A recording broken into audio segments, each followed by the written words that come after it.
Thank you, Mark, and thank you all for joining us in practice today. Shavua Tov. As Mark already mentioned, today is the first day of the 5th week of the Omer, and it is the 29th day of the Omer. So we're going to be focusing on Chesed Shebahod, focusing on the Sphira of Hod all week, the idea of splendor, and Chesed being that flow of loving kindness and abundance, and Hod really being about surrendering and letting be what is.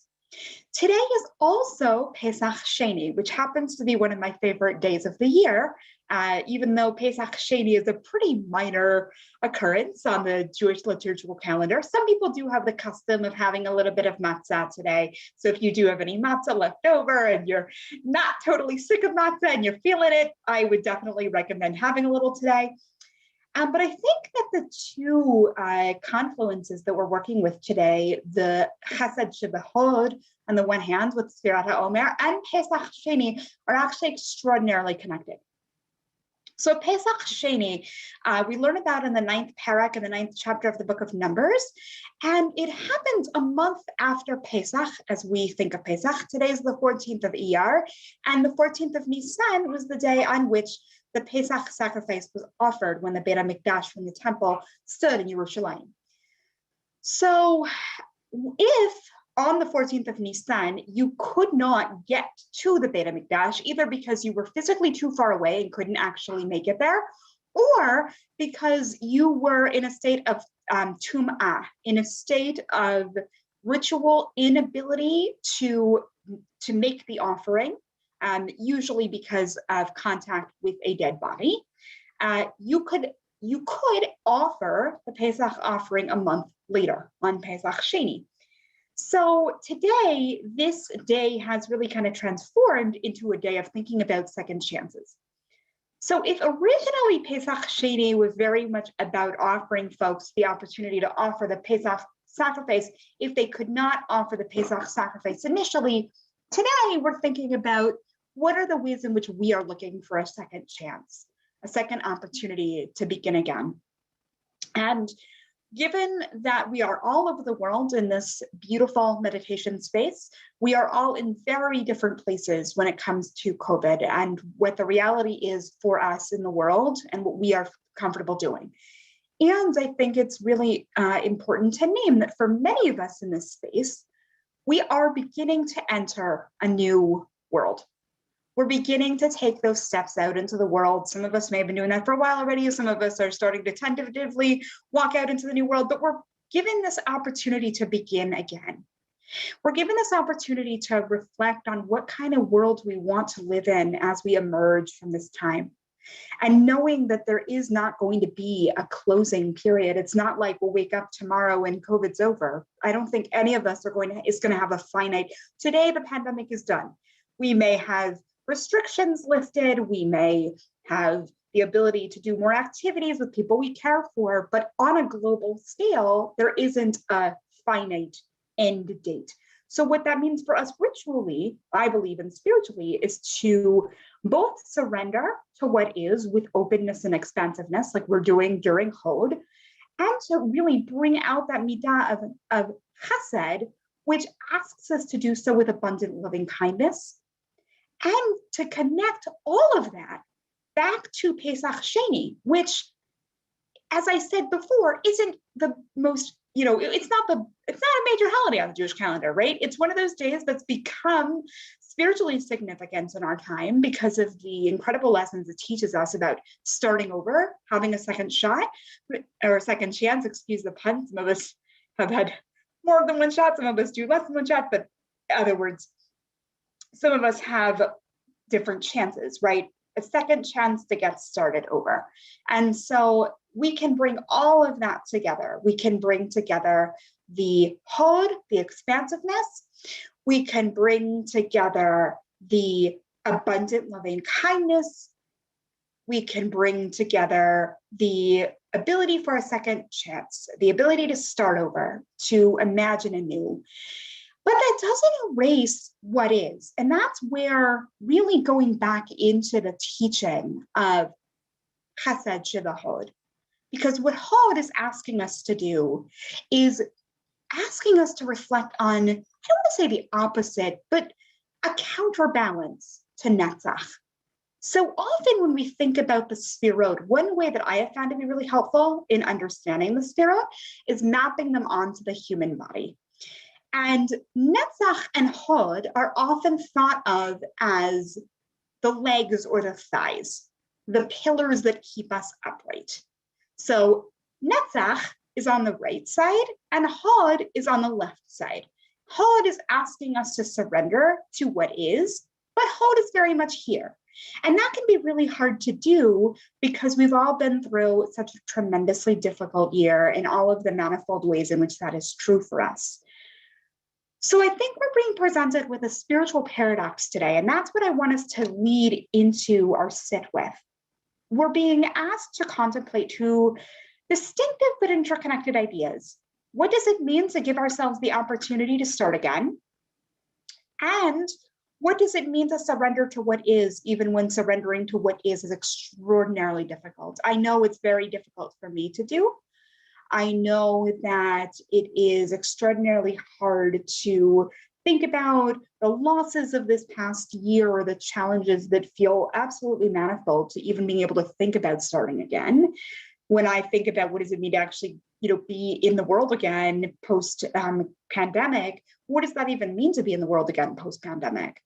But part of what Hod is asking us to do is, and it's asking me to do, and it's asking all of us to do. I think I'm someone who is a bit more of a Netzach personality. So I find it really important and challenging to be able to say, okay, I'm going to surrender to the reality as it is, and not passively, but with the awareness that this is where we are. So I can simultaneously surrender with that abundant loving kindness on the one hand, and I can use the energy of Pesach Sheni to imagine what is coming next, to say, that here I am, I want a second chance, I want the opportunity to begin again. Pesach Sheni is symbolically giving me that. So I can sit with that paradox, and that's what I'm going to invite us to do today. One way we might approach this sit is if we think about something that is really tugging at us. I know a lot of us have been experiencing heightened anxiety during this time. A lot of us have been experiencing some ruminating thoughts during this time. Like there's a lot going on for us internally. There's a lot that our minds can spin out on. I experience this a lot, right? Where I'll be on a track and before I know it, my mind has spun out. And so mindfulness and meditation asks me to remember, how do I return to that anchor? How do I return to that anchor? So what I want to offer us as we sit today is first to really ask ourselves the question, what is and what do I want? And when I say want, I mean really deeply on a spiritual level desire for myself. Not an immediate, I want this to be different, I want that to be different. There's so many things that we all want to be so, so different today. And if you're anything like me, you can spend a long time thinking about all the things that you wish were different. But Chesed Shebahod says, I'm going to be with what is abundantly. I'm going to surrender to that. And Pesach Sheni says, I'm giving the opportunity to offer myself again, to try again, to have another opportunity, another chance. So as we enter this period of silence together, I want us to just ground in those questions. What is here and what do I want? And we'll come back together in about 10 minutes or so. And I hope that this practice benefits all of us and all beings.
And as we return to the room,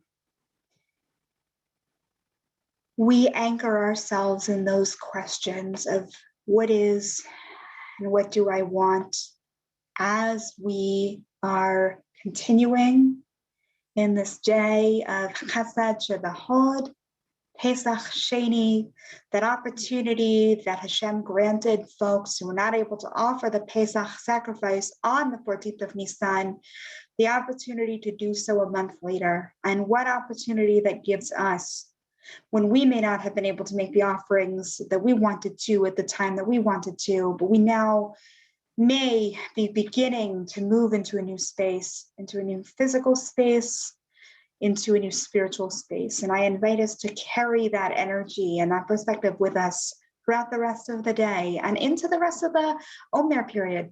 So I thank all of you again for joining me in practice today, and I will hand it back to Mark. Thank you so much, Lauren. That was wonderful. Friends, this Pesach Sheni, this 29th day of the Omer, many of us are in mourning, and we are all here and all present and cultivating presence so that we can be loving, present, supportive partners for those who are in mourning. We invite those of you who are in mourning or observing a yard site, or if it's your custom to engage in the practice of reciting Kaddish, to seal our practice together. You can put the name or names of anyone you are honoring today in the chat box now or after we recite Kaddish, and invite you to rise in body or in spirit to join me. Yitkadal, Yitkadash, Shemei Rabbi. Amen. Yama Divra Kirute, Yam Malkute. Kayechon, Yomefon, Kaye, Deval, Beit Yisrael. Ba'agala, Zman Karev, V'imru, Amen. Yehei Shmei Rama Mevarach, Olam U'lemei Almaya. Yitbarach, Yishtabach, Yishtabach, Yitramach, Yitaseh, Yitadar, Yitaleh, Olam, Shmei Shmei B'Yisrael, La'ela Min Kol Birchata V'Shirata, Tuchman V'Nechamata, V'Avrama Aviyahu, Amen. Yehei Shlama Rabba Shemayim, Aleinu Yahweh Amen. Amen. Shalom Shalom Shalom Aleinu Amen. Amen.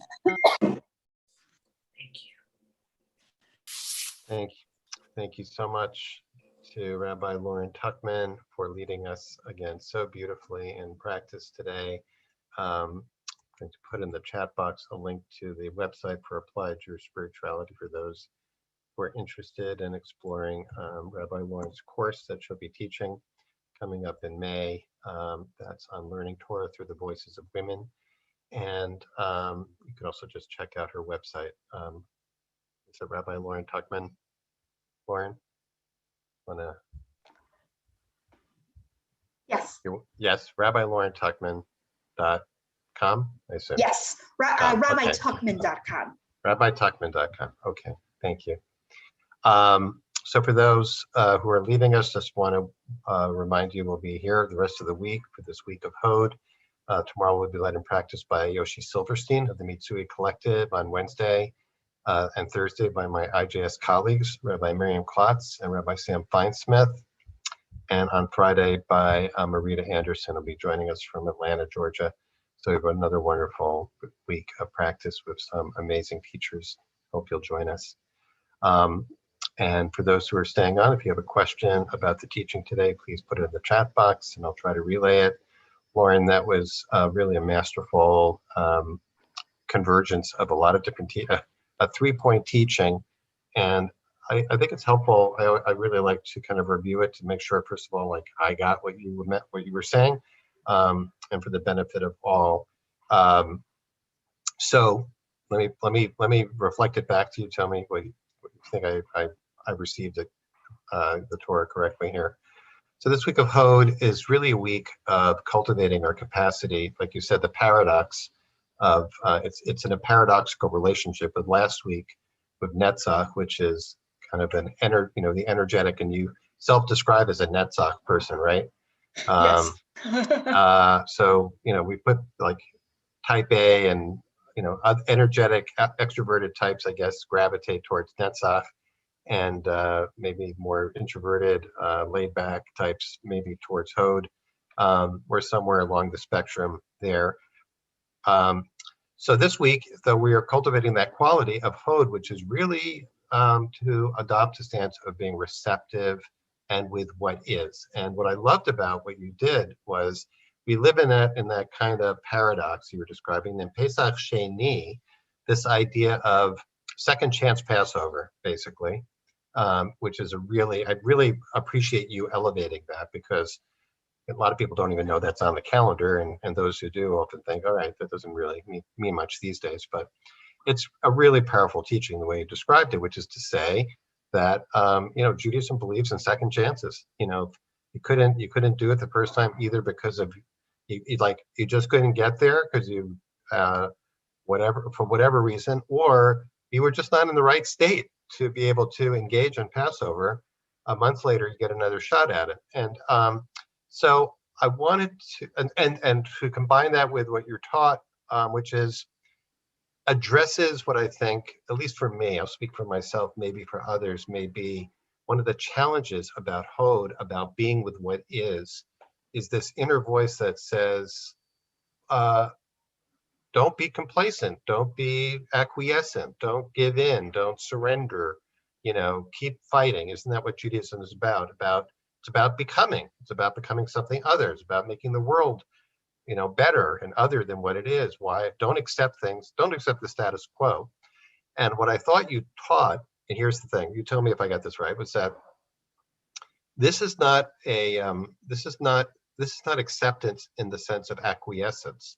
It's acceptance in service of change, or awareness of the possibility of change. So is that, do I have it? You want to add anything or Yes. amend anything? Go ahead. Yes, absolutely. Especially that last piece, right? The acceptance is not acquiescence. And Mark, I loved how you beautifully said there that we as Jews were taught, don't accept the status quo, don't accept the world as it is. Don't, don't lean back and be like, all right, this is how it is. But actually, as you said, right, Hod is about acceptance in the service of change. I think that in the spiritual space, there's been this really interesting dichotomy that I don't think is very, I'm trying to think of the right word. I don't think it's very, it's not a Jewish, it's not a Jewish model, and I'll explain what I mean. But in some parts of the larger spirituality space, and I'm speaking about like in the world writ large, that there's that idea of I'm either spiritual and totally unengaged, or I am engaged in the world and I want to make a more just world, but that spirituality stuff is for somebody else. Right. And we here at IJS and in all the other Jewish spiritual spaces, like we're saying, no, actually, it's both and. And right. Hod is part of that both and. Because the reality is, if all I do is, strive, right? I'm going to burn out. I think a lot of us are experiencing that in heightened ways now, right? And so being able to be in the space of what is in the service of what we want to be, actually accepting reality is so much easier than fighting it, right? That means that I can actually say, this is how it is. That doesn't mean it's okay. There's no, just because if I say this is how it is, that does not in any way imply that it's okay. What it says is, I'm aware of what is, and I want to make what is what ought to be. And that's what Hod, as you really beautifully encapsulated the teaching, that's what Hod is all about. And so the Pesach Sheni is that other side of it. I wasn't able to get there a month ago. I wasn't in the right space. I mean, I think about this. I mean, how many of us had a Pesach this year that was different? Last year's Pesach was different. And I remember last year, this time, we all kind of thought we'd be out of it by Shavuot. So when we got to Pesach Sheni last year, it's like, all right, Pesach Sheni, we can have a redo, and by Shavuot, we'll be out of this and on to, the next days. Well, obviously, we were quite mistaken about that, right? So Right. this year, I think about Pesach Sheni, and I'm like, yeah, okay. Are there some teachings on Pesach that maybe I want to review today? Are there some things that I didn't do in that week of Pesach because for whatever reason I wasn't in the right spiritual space for it? Whatever the case is, we're being given this beautiful time, and we don't have this for any other day. I mean, I guess with the one exception of Yom Kippur, because there's that idea that Erev Rosh Chodesh is a Yom Kippur Katan, that Erev Rosh Chodesh is a miniature Yom Kippur. Which is actually a practice that I want to start taking on, because I think there's beauty there and saying, what does it mean to move into each month? But yeah, that's basically me reflecting back to you that, yes, that's exactly what I was trying to get at with the teaching. Thanks. Yeah, it is, as you said, it's paradoxical, which means it's hard to wrap your head around. And it also means that I wonder, whether, how life experience humbles us in a way so that, those who, especially early in life, are striving. And then, as you said, burn out. But it's a little, like you said, a Hod in this context is really not just about catching our breath so we can go back to striving. It's much more than that. I think it's the way you're describing it. You had a great phrase there, being with what is in order that it might be what it, I don't know, that we might be what we need to become. I don't know, something like that. Being with what is so that we can do so that we can move into what things ought to be. Yes. Okay. That's a great encapsulation of it, I think. And someone asked a question about, is this about advocacy? And I know you've been very involved in Jewish social justice organizations and causes, including Avodah, the Jewish Service Corps. So actually, I'd be interested in hearing your reflections about that, because you have worked with young Jewish social activists. How do you think they have a receptiveness to this? I really do. One of the things that I've been working particularly with Avodah Corps members during my time there thus far has really been about thinking about the long game, because we are in a culture where information is coming at us so quickly, we can barely process it before the next thing is coming. Right. And so many of the challenges that my core members at Avodah are really grappling with are systemic. So that when I say the word systemic, what I mean there is that these are not things that are going to be solved tomorrow, unfortunately. Right. That these are, especially most of the core members at Avodah, core member is a word that we use to describe the young adults who do the service corps year at Avodah. And most of them are working in anti-poverty organizations with diverse clients in multiple cities around the United States. And they're tackling challenges that have existed for a long time and that they're seeking to change. And the service year is part of that. And it's also knowing that we do what we can where we are with what we have. And we know that ultimately we are part of a larger chain, which is really hard, because those of us who are really interested in social justice work, it's very hard to say, oh, I'm part of a larger chain. I want to get the work done tomorrow. I want to get it done now, Right. But we know, and Hod, I think, is a really good encapsulation of this, that change takes a really long time, right? And I think that we're seeing that today in so many ways. And it is so, and I'm speaking now very personally, it is really hard, really, really excruciatingly difficult to be at peace with that reality. Lauren, what it's making me think of, given especially the Passover connection of Dayenu and the role that how Dayenu perfectly expresses this in some ways, because right? Because it's this gradation of it integrates acceptance and gratitude, hodaya, with striving, because if only this had happened, that would be enough. But then there's more, and like you climb the ladder of gratitude and change at the same time as redemption unfolds. Each stage, like what you were just saying, it takes a long time. So being grateful for the incremental progress at each moment, at the same time that we look at what's, what might be next. A lot of people, because we just we sing Dayenu, and, people don't necessarily focus on the incredible spiritual message that's in that piece of liturgy. Of course, problematic parts, not to dismiss the problematic aspects, but it's really amazing in that way. Yeah, and that's the thing about the tradition that I love so much, is that, as you said, there are the challenging parts of Dayenu, and Dayenu has an incredible spiritual message. So both of those things can live within us. I love the fact that in our tradition, we really do not think in singular ways, right? So like the paradox of today being Pesach Sheni and Chesed Shebachod, both of those things exist. The paradox of the beautiful spiritual message of Dayenu coupled with the challenges of Dayenu. And to your point about the singing of it, right? Like how many of us just sing that catchy tune, which I don't think does a really good job of encapsulating what Dayenu actually. We need a new Dayenu. We need a new Dayenu. We absolutely need a new Dayenu, and we need a new emphasis on the Hodaya in that Dayenu. People are not going to like that, Lauren, by the way. No, they're not. They're not going to like that. It's like changing Adon Olam, It is like changing Adon Olam. Well, this too our people will survive.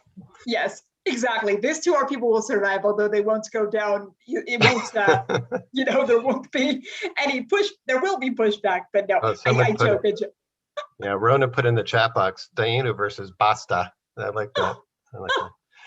Oh, yeah.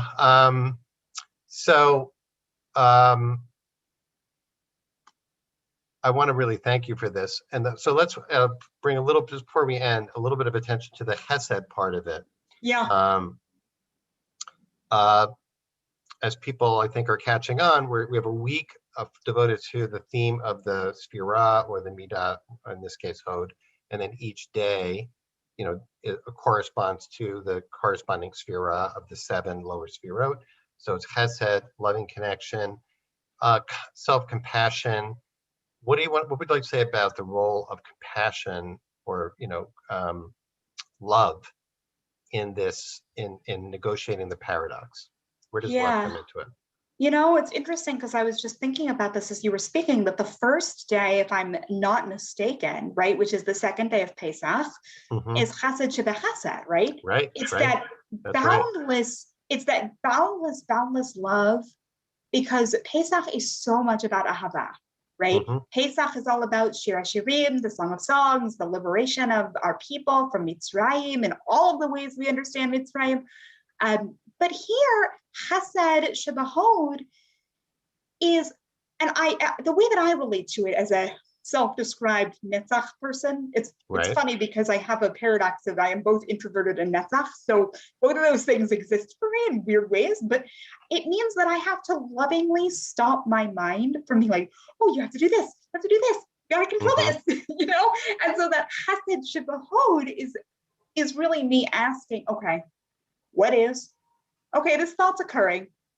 I'm gonna give it a lot of loving attention instead of what I typically do, which I think a lot of us typically do, which is, this thought shouldn't be here, And so I think that Chesed is that, and I don't mean this in a kitschy way, I mean this in a really genuine way. I think a lot of us have been told for so many reasons, whether it's our families, whether it's our society, there's just so many reasons that we are not enough as we are.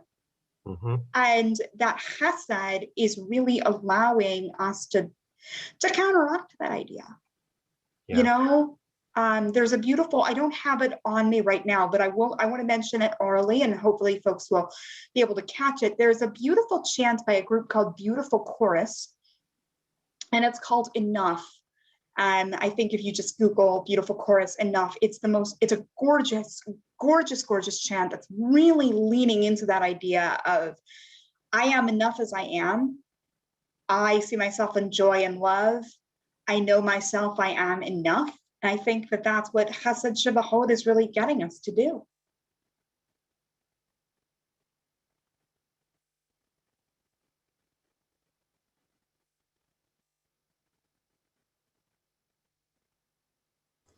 Mark, you muted.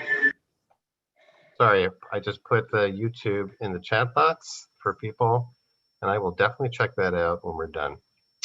All right, Lauren, we are at time. I want to thank you again. This was a beautiful weaving together of Hod, Chesed, and Pesach Sheni, and I am going to go find my remaining oat bran matzah for lunch today and think of you as I eat it. Thank you. And I'm going to do the same. With fondness and gratitude. Absolutely. And Okay. I encourage all of us to have our matzah today. Okay, everyone. All right. Crunch it up. Hope to see you tomorrow. Yoshi Silverstein of the Mitsui Collective will lead us tomorrow. Thanks again, Lauren. Thanks, Adi. And thank you, Renee Barno, for sponsoring this wonderful practice today. Hope to see you all tomorrow or sometime soon. Be well, everyone.